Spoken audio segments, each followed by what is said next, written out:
Hello दोस्तों, स्वागत है आपका हमारे YouTube चैनल पर। और यहाँ पर मैं आप लोगों के लिए मैथमेटिक्स रिलेटेड वीडियोस अपलोड करता रहता हूँ। आज हम लोग अपना टॉपिक सर्कल को आगे कंटिन्यू करेंगे। सर्कल के कुछ वीडियोस मैंने पहले भी डाल रखे हैं लेक्चर, आप उसको देख सकते हैं, लिंक मैं डाल दूँगा, लिंक पर देख लीजिएगा। तो सर्कल में मैंने आपको बताया है सर्कल किस किस टाइप के होते हैं। 2-3 तरह की इक्वेशन लिखवाई हुई हैं, फॉर्मूले लिखवाए हुए हैं और पूरा डिटेल में पढ़ाया हुआ है पिछली वीडियोज़ में। ठीक है, आज सर्कल के जितने भी पैटर्न हैं उन सभी को एक साथ मैं फॉर्मूले लिखाऊंगा, उनसे रिलेटेड 4-5 क्वेश्चन कराऊंगा आपको कुछ, जिससे आपको ये पता चल जाएगा कि किस किस तरह से क्वेश्चन पूछे जा सकते हैं। ठीक है, और इनको करने के बाद, ख़त्म करने के बाद सर्कल पूरी तरह जब हम लोग का फिनिश हो जाएगा, देन आफ्टर फिर हम लोग स्टार्ट करेंगे कोनिक सेक्शन का नेक्स्ट पार्ट, पैराबोला। ठीक है, तो आज हम लोग पहले देखते हैं सारे सर्कल के जितने भी पैटर्न हैं उनको, फिर क्वेश्चन।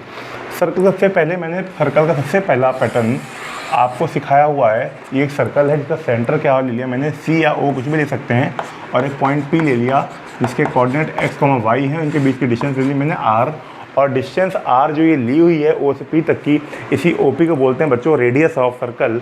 रेडियस मतलब क्या होता है, सेंटर से सर्कल के किसी पॉइंट की डिस्टेंस जो कि फिक्स होती है हमेशा, इसी फिक्स डिस्टेंस यानी कि इस पॉइंट के लोकस को ही, फिक्स डिस्टेंस को लेकर के ही सर्कल बनाया जाता है। डेफिनेशन सर्कल की मैंने बताई हुई पहले वीडियो में, ये एक फिक्स पॉइंट से एक फिक्स डिस्टेंस ले करके हम लोग लोकस जो बनाते हैं उसी को बोलते हैं सर्कल।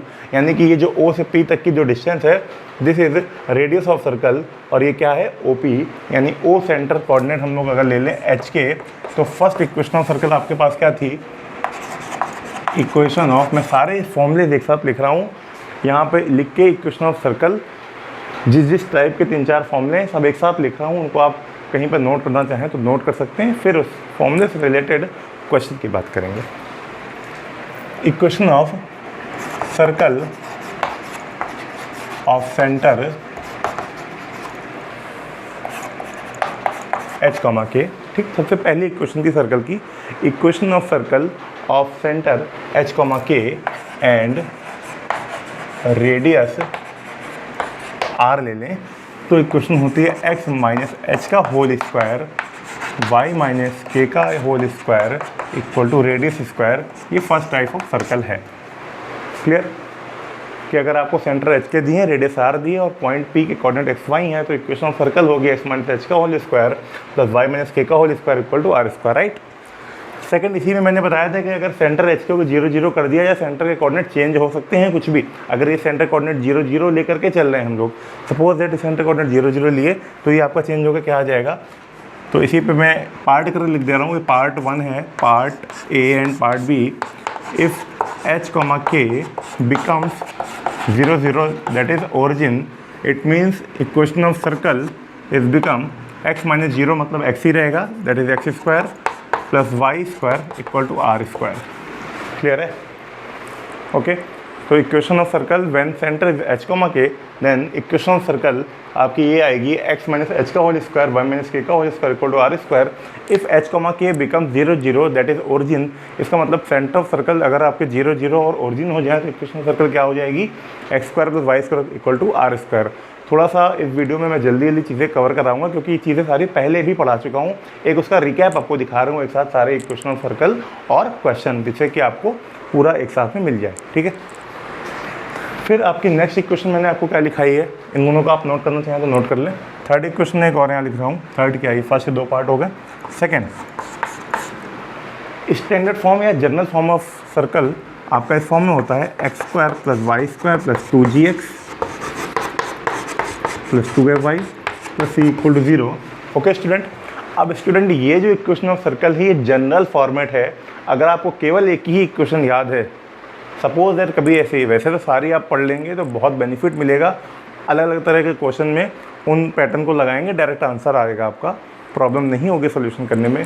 लेकिन इन केस अगर आप सारे फॉर्मूले नहीं याद कर पा रहे हैं, भूल जा रहे हैं, भूल गए हैं, एक ही फॉर्मूला याद है तो काम हो सकता है, बट हम सारे पढ़ेंगे। Equation of circle general form में x square plus Y square plus 2gx plus 2fy plus c equal to 0। It means यहाँ पर जो आपका g और f है बच्चों, उसको हम लोगों ने स्टैंडर्ड इक्वेशन में माइनस h को g लेट किया था और माइनस k को f लेट किया था। आपको पीछे जाने की ज़रूरत नहीं है, आप यहीं पर देख लीजिए, g और ये f, ये जो पॉइंट है, सेंटर कोऑर्डिनेट क्या लेंगे? सेंटर कोऑर्डिनेट हम लोग लेते हैं बच्चों -g और -f, और ब्रैकेट में चाहें तो आप लिख लें कि g हमने -h को लेट किया था और f -k को लेट किया था। और चूंकि सेंटर कोऑर्डिनेट हमारे पास होते क्या हैं, h, k, तो h हो जाएगा -g, k हो जाएगा -f। दैट इज़ वाई यहाँ पर हम लोगों ने सेंटर लिया है -g और -f। अब इस तरह के सर्कल में जो इक्वेशन लिखी है, सेंटर ये है, रेडियस क्या होगी वो अभी लिखाता हूँ, ठीक है। इसको आप नोट कर लीजिए इतना।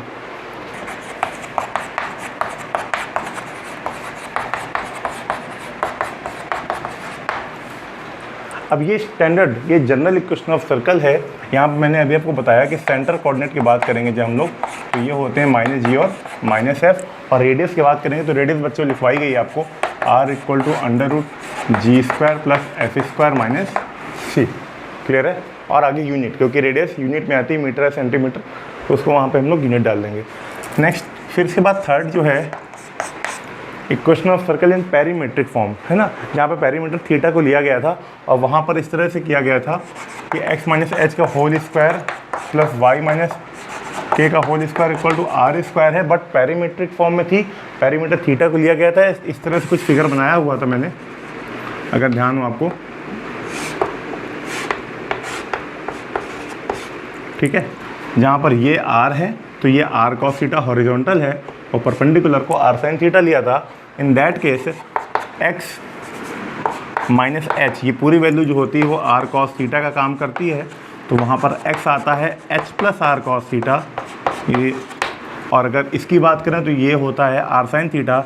In this case y = k + r sin theta, right, ठीक, इसको भी नोट कर लें।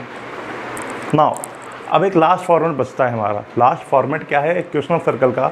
Equation of circle when the diameter is given, और डायमीटर के आपको एक्सट्रीम पॉइंट दिए हों, एक्सट्रीम पॉइंट बोलते हैं जो एंड पॉइंट होते हैं। तो equation of circle when the extreme point of diameter are given, ठीक है। देखते हैं, ये एक सर्कल है बहुत अच्छा सा। इस सर्कल में बच्चों this is centre of circle, that is h, k, ठीक। अब यहाँ पर ये ऐसे दिया हुआ डायमीटर, ठीक है, किसी भी फॉर्म में हो सकता है, ऐसे ऐसे, और ये पॉइंट ले लिए x1 y1 x2 y2।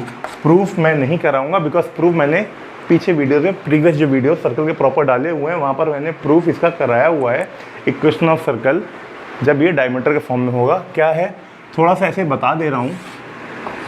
Diameter के फॉर्म में जब हम लोग इसको लें अगर, तो नीचे का पोर्शन हटा दें तो ये सेमी सर्कल बनेगा, and on semi circle this angle क्या होता है आपका, राइट एंगल 90, ठीक है। तो angle on semi circle is right angle, that is 90। तो इसका यानी इस पॉइंट को अगर P मानते हैं, इसको A और B, तो PA और PB ये 90 पे है। इसका मतलब स्लोप की बात करें तो m1 m2 = -1 होता है, और वहीं से हमने फिर प्रूफ किया था। तो सीधे सीधे यहाँ फॉर्मूला लिख रहा हूँ मैं। इक्वेशन ऑफ सर्कल अगर आपसे पूछी जाए और डायमीटर के एंड पॉइंट गिवन हो, यानी कि एक्सट्रीमिटीज दिए हों, बात एक ही है, तो इक्वेशन होती है आपकी x - x1 x - x2, ठीक है, क्लियर है, plus y - y1 y - y2 = 0, clear है, ठीक है। तो यहाँ तक समझ में आ गई बात। तो ये इक्वेशन ऑफ सर्कल होगी जब आपको डायमीटर के एंड पॉइंट गिवन होंगे बच्चों, ठीक है। अब इनके क्वेश्चन देखेंगे एक साथ, इसको नोट कर लीजिए आप।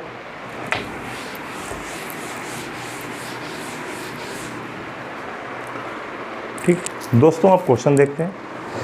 y = 2x इस सर्कल की कॉर्ड है, और ये जो कॉर्ड है ये उस सर्कल का डायमीटर है जो हमें निकालना है।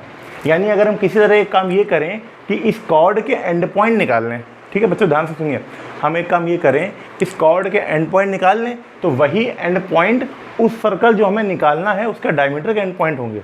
बात समझ रहे हैं? आपको दिया हुआ y = 2x, इसकी क्या है, कॉर्ड है, और यही कॉर्ड जो सर्कल हमको निकालना है, यहाँ लिखा है equation of that circle whose diameter is this chord, उसका डायमीटर ये कॉर्ड है। यानी ये एक्चुअल में जो कॉर्ड है वो निकालना जो सर्कल है उसका डायमीटर है। इसका मतलब इस कॉर्ड के एंड पॉइंट निकाल लें तो इक्वेशन ऑफ सर्कल निकाल सकती है। देखते हैं कैसे निकालते हैं। अब चूंकि यहाँ दिया हुआ है y = 2x is the chord of this circle, तो y = 2x यहाँ सब्स्टिट्यूट कर दें, क्योंकि कॉर्ड है तो कॉर्ड सर्कल से ही तो मिलके बनी होगी इस तरह, यानी कॉर्ड की इक्वेशन में ये पॉइंट जो है, जो कॉर्ड की इक्वेशन है वो इस सर्कल पे सेटिस्फाई करनी चाहिए।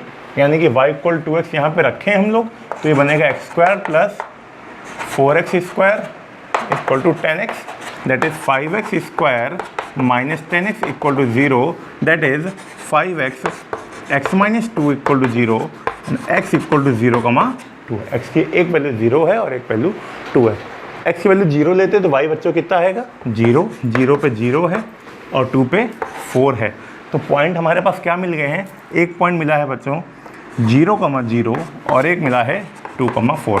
अब ये जो पॉइंट है ये उस कॉर्ड के पॉइंट हैं, या यूँ कह लें जो सर्कल हम लोग को फाइंड आउट करना है, उस सर्कल का जो डायमीटर है यानी कि ये कॉर्ड, उसके एंड पॉइंट क्या आए हैं 0, 0 और 2, 4। और जब डायमीटर के पॉइंट दिए होते तो अभी फॉर्मूला पढ़ा है हमने x minus x1, x minus x2, y minus y1, y minus y2 equal to 0। That is यहाँ पे लिखते हैं हम लोग, सॉल्व कर रहे हैं। यहाँ देखिएगा x माइनस x1 है हमारे पास 0, तो इसको ऐसे रहने दो, x minus x2, y minus y1 और y minus y2 equal to 0। इसको फर्दर आगे सॉल्व करते तो क्या बन जाएगा, X square plus Y square minus का 2x माइनस का 4y इक्वल टू 0। क्लियर है। तो ये इक्वेशन ऑफ सर्कल है, इसको नोट करें। देखते हैं नए क्वेश्चन की तरफ बढ़ते हैं। उससे पहले एक बार आपको एक बात बता दूं, सर्कल की जो इक्वेशन होती है, नॉर्मल की बात करें, अगर सेंटर 0, 0 लेके चलें, X square plus Y square equal to R square. और इस केस में मैं आपको एक चीज़ बताना चाहता हूँ कि अगर कुछ पॉइंट्स ऐसे हों, यहाँ पे देख लीजिए, पहले क्वेश्चन बाद में करेंगे, X square Y square equal to R square. अब कुछ पॉइंट ऐसे हों जिन पर ये वैल्यू ग्रेटर देन आ जाए आर स्क्वायर से, बात समझ रहे हैं, ठीक है, ग्रेटर देन आ जाए, इसका मतलब ये पॉइंट क्या है, सर्कल के बाहर होंगे, ठीक है, ये पॉइंट सर्कल के बाहर होंगे, क्योंकि रेडियस से बड़ा कोई चीज़ आ रही है तो रेडियस क्या होती है, सर्कल की सर्कमफेरेंस तक की डिस्टेंस होती है सेंटर से। लेकिन अगर रेडियस से बड़ी आ रही वैल्यू यानी सर्कल के बाहर भाग गई है, तो ये हो गए points outside of circle. Second case है, अगर कभी X square plus Y square ये वैल्यू रखने पर जो पॉइंट आपको x1 y1 दिए हैं वो आर स्क्वायर के बराबर आ जाता है, तो फिर वो पॉइंट ऑन द सर्कल होंगे। और इन केस ये वैल्यू जो है लेस देन आर स्क्वायर आती है, तो we can say that the point is inside the circle. ठीक है, तो ये 3 केस बनते हैं, इनको आप नोट कर लें, इसी से रिलेटेड क्वेश्चन है। ठीक है, हमसे पूछा क्या हुआ है, find the position of this point. ये पॉइंट जो -2 और 3 है, पोजीशन पूछी इन पॉइंट की with respect to the circle X square plus Y square equal to 25। तो क्या करना होगा, हम सीधे सीधे ये पॉइंट x और y की जगह पर रखेंगे। रखने पे वैल्यू अगर छोटी मिलती है तो पॉइंट सर्कल के अंदर होंगे, अगर इक्वल टू 25 मिलती है तो पॉइंट सर्कल के ऊपर ही होंगे, और अगर ग्रेटर देन वैल्यू मिलती है तो पॉइंट सर्कल के बाहर यानी कि आउटसाइड ऑफ द सर्कल होंगे। तो लेट वी चेक, यहाँ देखते हैं क्या है, पॉइंट दिए हुए हैं, यहाँ सोल्यूशन लिखते हैं, solution X square plus Y square equal to 25 का मतलब है आर स्क्वायर यानी कि 5 स्क्वायर। ठीक है दोस्तों, अगर ये वीडियो आपको अच्छे लग रहे हैं, आपको हेल्पफुल लग रहे हैं, तो प्लीज़ और भी स्टूडेंट जो आपके फ्रेंड्स हैं जिनको इसकी नीड है उनको शेयर करें, ज़्यादा से ज़्यादा शेयर करें, सब्सक्राइब करें, बेल आइकन प्रेस किया करें, जिससे कि इस तरह के वीडियो आपके लिए हेल्पफुल हैं जो वो आपको आगे से आगे नोटिफिकेशन में शो होते रहें। चलिए देखते हैं, X square plus Y square equal to ये है, ये पॉइंट -2 3 यहाँ सब्स्टिट्यूट करते हैं, -2 का स्क्वायर और 3 का स्क्वायर करेंगे जब हम लोग, तो वैल्यू क्या आएगी, ये वैल्यू आएगी आपकी 13 which is less than 13 check करना है हमें। अब 13 चेक करेंगे हम, तो 13 की जो ये वैल्यू है ये क्या होगी आपकी, आप चेक करेंगे, लेस देन आएगी भाई, क्योंकि आर स्क्वायर तो 25 है, लेस देन आई है, इसका मतलब जो पॉइंट हैं इनसाइड द सर्कल। क्लियर है, नोट इट। चलिए दोस्तों नए क्वेश्चन की तरफ चलते हैं। क्वेश्चन बहुत ही इंपॉर्टेंट है, कई बार आया हुआ है ये क्वेश्चन। ठीक है, इस तरह के क्वेश्चन आपको IIT में मिलते हैं, ठीक है, आगे कॉम्पिटिटिव एग्जाम में भी मिलते हैं बहुत बड़े बड़े। ध्यान से देखिए, बहुत अच्छा क्वेश्चन है। क्वेश्चन क्या है, इफ द सर्कल्स, एक सर्कल दिया हुआ आपको X square plus Y square plus 2gx plus 2fy equal to 0, and second circle दिया हुआ है X square plus Y square plus 2g dash X plus 2f dash Y equal to 0, ये दो circle दिए हैं और एक दूसरे को टच करते हैं, touches each other, then show that f dash g equal to fg dash. तो बहुत ही सिंपल सा कंसेप्ट है कि उसको ध्यान से सुनिए क्या है। अगर दो सर्कल दूसरे को टच कर रहे हैं, अपने माइंड में इमेज बनाइए, पहले इमेज बनाना सीखिए क्वेश्चन की, उसके बाद मैं अभी यहाँ पे फिगर बनाऊँगा, फिगर बना के बताऊंगा कैसे होगा। लेकिन जब भी कोई क्वेश्चन आए जहाँ पे फिगर की नीड है, वो अपने माइंड में एक इमेज बना लिया करिए, जिससे कि क्वेश्चन करने में थोड़ा सा आसानी होती है। अब यहाँ पे दिया हुआ दो सर्कल एक दूसरे को टच कर रहे हैं, तो भाई एक ये है भाई, एक भैया ये हैं, दोनों दूसरे को छू रहे हैं, टच कर रहे हैं। टच करने का मतलब ये है कि इनके सेंटर के बीच जो डिस्टेंस है, आप ध्यान से देखिए, ये C1 C2 जो डिस्टेंस आएगी पूरी, वो radius R1 plus R2 equal आएगी। यानी सिंपल सा कॉन्सेप्ट यही है कि C1 C2 equal to R1 plus R2 होता है। अगर ये कंडीशन वेरीफाई होगी तो सर्कल क्या हो रहे हैं, टच कर रहे हैं। बट यहाँ पे गिवन है पहले से ही कि टच कर रहे हैं, यानी कि C1 C2 is must be equal to R1 plus R2, ये होगा ही होगा, लेकर के चल रहे हैं और लेकर के चलेंगे तो जो प्रूफ करना है वो अपने आप आएगा। सबसे पहली बात है C1 C2 निकालेंगे, ठीक है। तो ये कॉन्सेप्ट लगाने से पहले हम लोग क्या निकालेंगे, C1 और C2। मैं यहाँ निकाल दे रहा हूँ साइड में, इधर आप लोग ध्यान से देखिएगा, साइड में निकाल रहा हूँ यहाँ पर क्योंकि थोड़ा स्पेस कम है। सेंटर माइनस जी माइनस एफ, ठीक है, माइनस जी माइनस एफ पहले वाले के, दूसरे के minus g dash minus f dash. दोनों इक्वेशन ऑफ सर्कल में कांस्टेंट टर्म है ही नहीं, कांस्टेंट टर्म नहीं तो रेडियस निकालना थोड़ा सा आसान हो जाएगा। रेडियस होती है हमारे पास क्या, R1 equal to root ji square plus F square minus C, F है ही नहीं। R2 equal to G dash square F dash square, ठीक है। अब फॉर्मूला लगाते हैं C1 C2। C1 पॉइंट क्या है, सेंटर पहला, दूसरा ये, इनके बीच की डिस्टेंस देखते हैं। तो क्या होगा, under root x2 minus x1 का whole square g minus g dash का प्लस y2 माइनस y1 का whole square f minus f dash का square is equal to R1 plus R2। R1 मतलब है ये, यानी कि g square plus F square, मैं यहाँ से हटा दे रहा हूँ इसको, ठीक है, यहाँ से थोड़ा हटा के इधर लिख रहा हूँ, तो ये हो जाएगा आपका plus second root g dash square plus f dash square, ठीक है। यहाँ तक क्लियर है। इसके आगे आप क्या करेंगे, अब थोड़ा सा कॉम्प्लिकेटेड बन रहा है क्योंकि इधर ये रूट में है, इधर ये टर्म सिंगल फॉर्म में, ऐसे अलग अलग रूट में है, ठीक है। तो ये कैसे आया, ये आपको क्लियर है यहाँ तक। डिस्टेंस फॉर्मूला हम लोगों ने पढ़ा है छोटी क्लासों में, 9th वगैरह में पढ़ा हुआ है, रूट x2 माइनस x1 का whole square plus y2 minus y1 का होल स्क्वायर, और इसको चेंज भी कर सकते हैं, रूट x1 माइनस x2 का whole square plus y1 minus y2 का होल स्क्वायर लिख सकते हैं। ये इक्वल टू में हमारे पास रेडियस आ गई। अब हम लोग क्या करेंगे, इसके बाद क्या करना होगा, मैं रूट हटाने के लिए स्क्वायरिंग बोथ साइड करेंगे। जब स्क्वायरिंग बोथ साइड करेंगे तो ये आएगा जी माइनस जी डैश का square plus f minus f dash का स्क्वायर, ठीक है, क्लियर है। इज इक्वल टू इसका square g square f square plus g dash square F dash square, okay right, plus 2ab जब करेंगे तो 2 this into this g square f square into, ये समझ लीजिएगा, ठीक है, g dash square F dash square. इसको इतना नोट करिए, नेक्स्ट फिर आगे करते हैं क्योंकि यहाँ स्पेस कम है, ठीक है बच्चों। अब इसके आगे हम लोग ऊपर देखते हैं, तो जी स्क्वायर, ठीक है, g dash square minus 2g g dash f square F dash square 2f f dash, और इक्वल टू में जो टर्म लिखे हैं एज इट इज़ लिख लिया, g square plus F square g dash square plus f dash square plus 2 under root जी square plus F square plus, sorry into है यहाँ पर, g dash square plus f dash square. जो term cancel out होंगे cancel कर देंगे, ठीक, ये cancel out हो गए, चार टर्म दोनों कैंसिल आउट हो गए।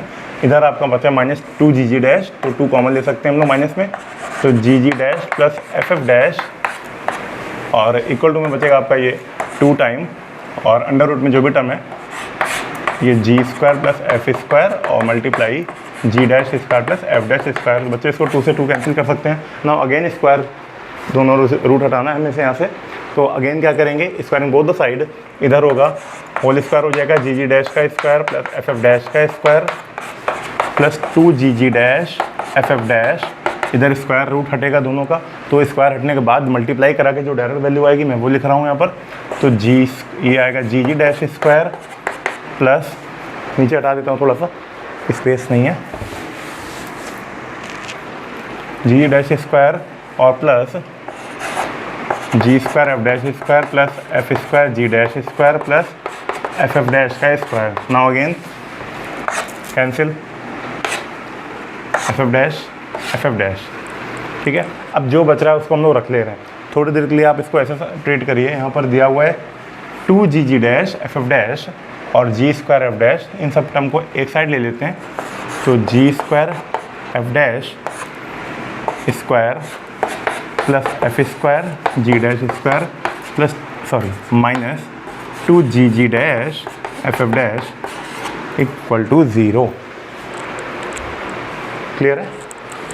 तो ये एक तरह की क्वाड्रेटिक फॉर्मेट हम लोग को लग रहा है यहाँ पर।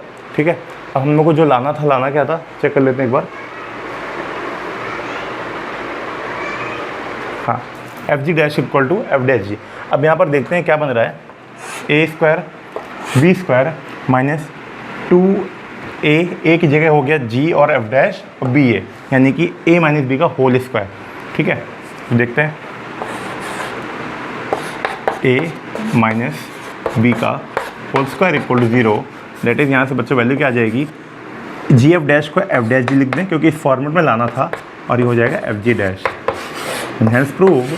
तो थोड़ा सा प्रोसेस वही था, लेकिन कैलकुलेशन थोड़ी लंबी थी हम लोग पास में। ठीक है, तो हम लोगों ने किया क्या था, C1 C2 is equal to R1 plus R2। ठीक है बच्चों, इसको यहीं तक रखते हैं। इस तरह के क्वेश्चन आपको करने हैं। तो ये सर्कल का पूरी तरह से हम लोगों ने फिनिश कर लिया। अब आगे नेक्स्ट वीडियो में मैं आपको पैराबोला कोऑर्डिनेट सेक्शन का जो नेक्स्ट पार्ट है उसको लेकर के आऊँगा, देन फिर इलिप्स एंड हाइपरबोला।